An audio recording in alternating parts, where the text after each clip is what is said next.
The movie begins with the police chasing a person and trying to catch him, but he manages to escape from them. He climbs up a building and takes a device that will allow him to determine the location. At that moment, the person is surrounded by police officers, and he tells them that he wants to meet someone named Halloran right away, or else 5 people will die within 17 minutes. After that, the officer arrives to assess the situation, bringing along the person he mentioned, Halloran. When Halloran is in front of the person, he asks, "So, what do you want?" The person replies that the games are about to start. Halloran, confused, asks, "Games? I don't understand anything." The person then says that there are 5 people who need to be rescued, or they will die. At that moment, the person is shot and is about to take his last breath. He tells Halloran that the game has started and then dies. Halloran then shouts, "Who is the idiot that shot him in the chest, guys?" Afterward, the 5 people he was talking about. When they wake up, they find themselves in a closed room, wearing something on their heads. They start asking themselves where they are and what they are supposed to do.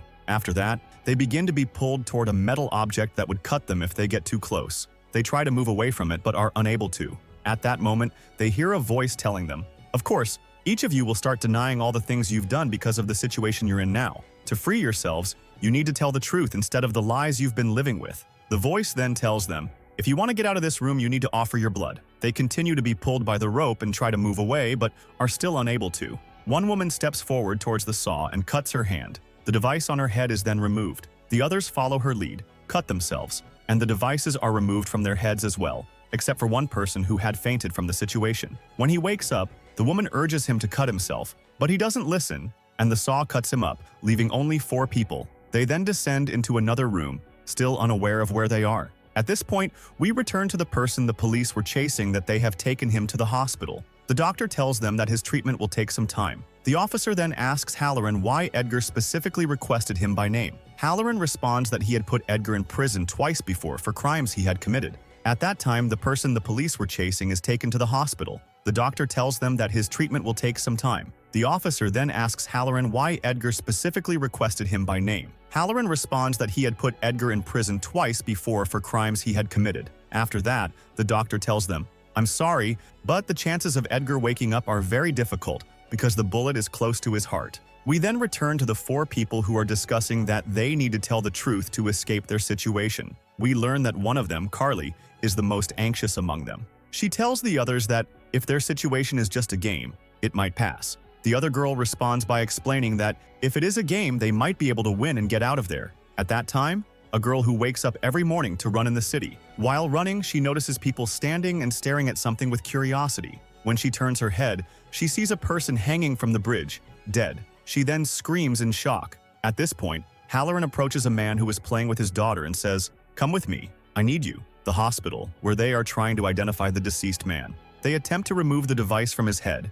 which they were initially puzzled about. Once they manage to remove it, they still can't identify him because his face is severely disfigured. The investigator then asks the doctor when he transferred to the crime department, and the doctor responds that he has been in the crime department here for about a month. After that, they manage to extract something from the man's ears and discover it's a memory card. When they play it, they hear the voice of the person who has the 4 individuals saying, "I won't stop what I'm doing until you stop what you're doing to innocent people. Watch out for the rest, and I will take care of the 4 people." We then return to the 4 people, where the game starts again. They are pulled once more, and each one tells the others to confess to anything they have done to escape. One of them admits that he sold a motorcycle to someone who ended up dying in an accident because he didn't know how to drive. The person being questioned asks if that's all he did, and the man confirms, saying that he sold the motorcycle and that the buyer's death wasn't his fault. Next, we move to the girl named Anna, who is urged to confess. She reveals that she lost her son and that it wasn't her fault but her husband's mistake.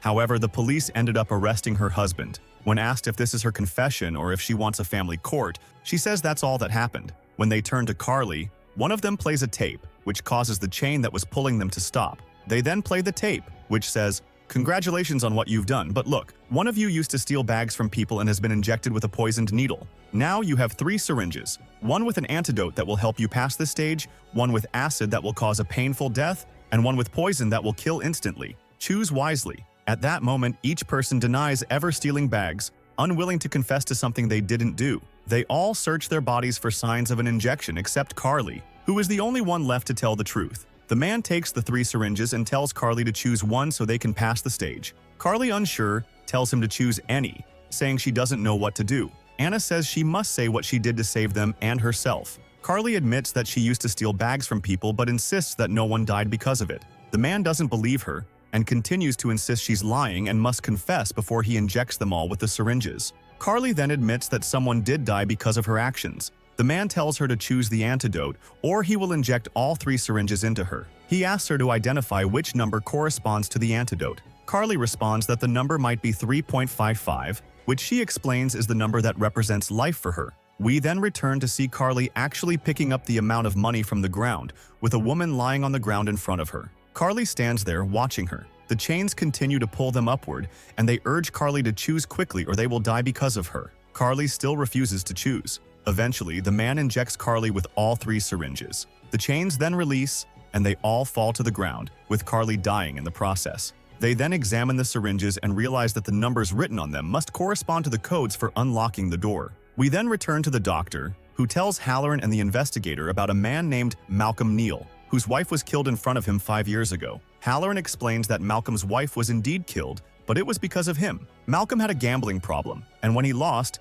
the criminals demanded their money. Unable to pay them, they ended up killing his wife. The doctor then asks Halloran if he has managed to identify who was responsible for the murder of Malcolm's wife. Halloran does not respond. The doctor then points out that there is a scratch on the victim's nails, indicating that he tried to resist. The doctor explains that the injuries to the head were caused by a saw, and there are also signs that acid was used inside the body. The doctor then asks the investigators if they were able to identify the voice on the memory card. Halloran confirms that the voice belonged to John Kramer. The doctor is surprised, stating that Kramer is supposed to be dead, and questions if anyone could use the voice of a dead person. The doctor affirms that it's possible, and the investigator points out that Edgar, whom they arrested on the roof, mentioned the game and John Kramer by name. At this point, Ryan's leg is caught in a trap, and as Mitch tries to help him, the rope tightens painfully around Ryan's leg. Ryan screams in agony. Mitch struggles to retrieve the tape from underneath but initially fails. Ryan urges him to try again, and when Mitch makes another attempt, he successfully retrieves the tape. When they play it, they hear the voice of their captor telling Ryan, "Your life decision is in your hands. Pull the lever in front of you, and you will be free." We then return to the doctor, who is informed by the nurse that they discovered the particles found on the body of the man with the metal cover on his head are animal waste. They also found traces of a disease called Augeski's disease. The doctor explains that this is a virus, and the nurse adds that it is present in pigs, and when farmers detect its presence, they immediately eliminate the infected livestock from their farms. The doctor then receives a report that a body has been found, seemingly discarded. When the doctor arrives at the scene, Halloran is already there. The doctor examines the body and comments that it couldn't have simply been discarded. It appears to have been subjected to something like an injection. Upon further examination, the doctor discovers that the body was injected with hydrofluoric acid. The nurse then remarks that this method of killing is consistent with Jigsaw's methods. Halloran steps out to talk with Detective Keith and asks what happened to Logan. Keith explains that Logan spent months in a veteran's hospital.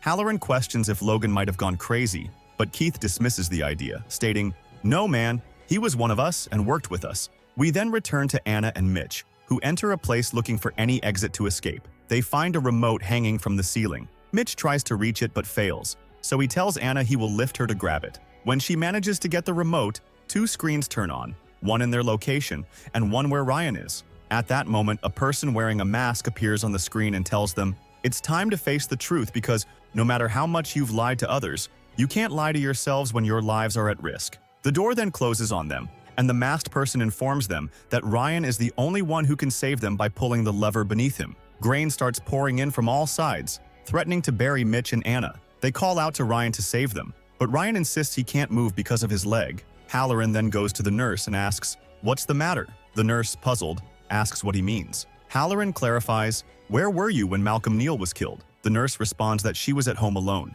The doctor is seen talking to his son via video when Halloran arrives and tells him about his suspicion of the nurse, suspecting she might be connected to the gang holding the 5 people. The doctor asks how Halloran came to this conclusion. Halloran explains that during questioning, he sensed something off, especially when the nurse said she was at home alone during Malcolm Neal's incident. The doctor agrees that it's strange, as no single woman would stay alone at home at 7 a.m. Halloran also reveals that the nurse worked at a morgue in Cleveland 3 months ago. The doctor asks if Halloran wants to go to Cleveland to investigate. At that moment, Keith informs Halloran that the analysis results are ready. When they check the results, the doctor reveals that the blood samples found under the nails of the body with the metal cover were matched against a previous case. She confirms that the blood belongs to John Kramer. Ryan, who is still unable to reach the lever in front of him to save Mitch and Anna, they keep calling to him for help, while Ryan keeps telling them he can't do anything. Meanwhile, knives and other objects are being thrown at Mitch and Anna. One knife lands on Mitch's shoulder,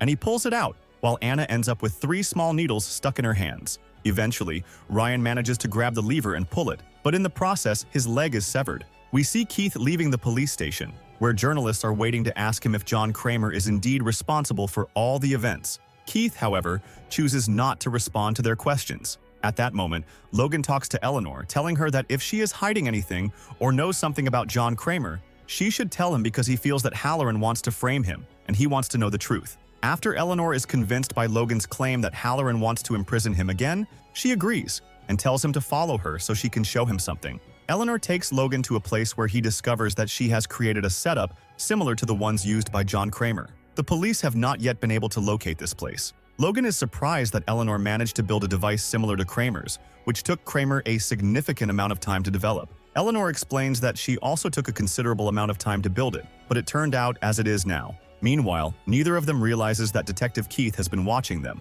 has entered the place behind them, and is photographing them. At the hospital, the officer guarding Edgar is suddenly approached from behind by someone who closes the curtain and injects the solution into Edgar's IV. The person then takes Edgar and escapes with him. We then see Mitch, who is now facing the person holding them captive, who demands that he confess the truth to save himself. Mitch admits he knew the motorcycle's brakes were faulty but didn't inform the buyer. The captor reveals that the person who died was his nephew, and then tells Mitch that to save his life, he must stop the motorcycle's brakes. Mitch, unable to do anything, watches as Anna runs quickly, jumping to reach the motorcycle and successfully stops the brakes with a metal rod. Mitch praises Anna for saving his life, but before he can finish his sentence, the motorcycle starts again, and Mitch is crushed inside the device. Ryan, witnessing this, is in disbelief and screams. Later, Halloran confronts the officer responsible for guarding Edgar, angrily reprimanding him for failing to do his job properly. At that moment, Halloran calls Keith and tells him that he is now certain Edgar is behind everything.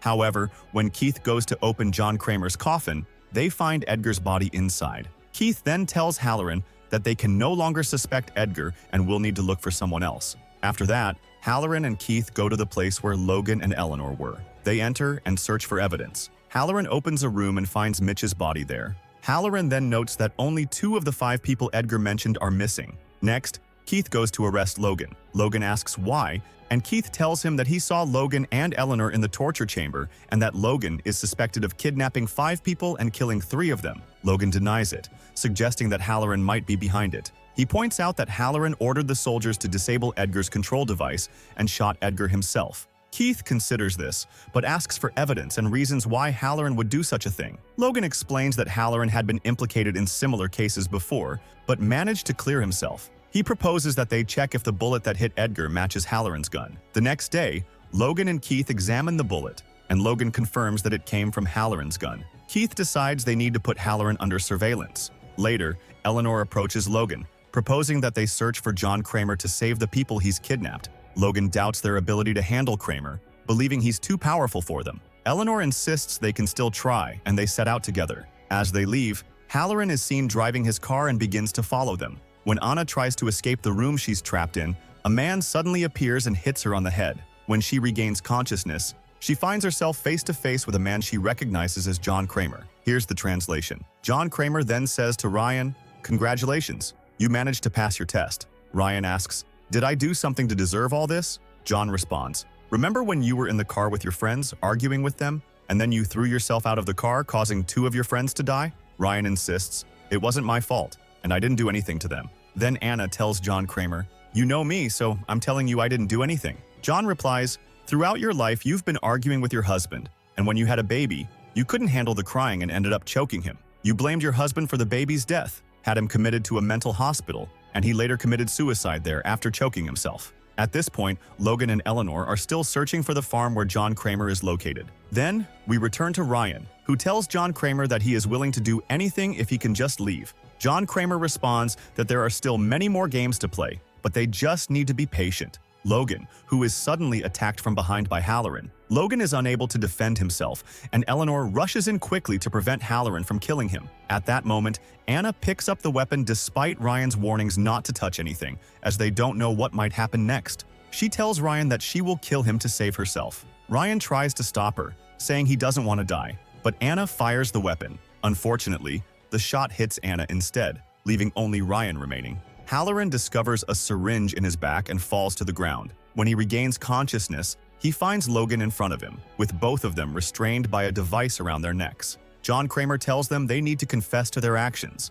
Logan admits that people have died because of him. John Kramer responds by saying that since Logan has caused deaths, he will die like the others. The device then emits a beam, killing Logan. Afterward, it's Halloran's turn. Halloran admits to all his past actions and the people who died because of him. After his confession, the device's beam shuts off. After a while, Logan gets up, revealing that he had set up the game with John Kramer to force Halloran to admit everything. This was because Halloran was responsible for the death of Logan's family. Logan explains to Halloran that he was one of the 5 people John Kramer wanted to take revenge on. Kramer had rescued and treated him, and they had conspired together to take revenge on those responsible. Logan then reveals that he was the one who shot Edgar and deceived Keith by switching the bullets to make it appear as if the shot came from Halloran's gun. Finally, Logan tells Halloran that no matter what he did, he couldn't bring back his family, and then Logan kills Halloran.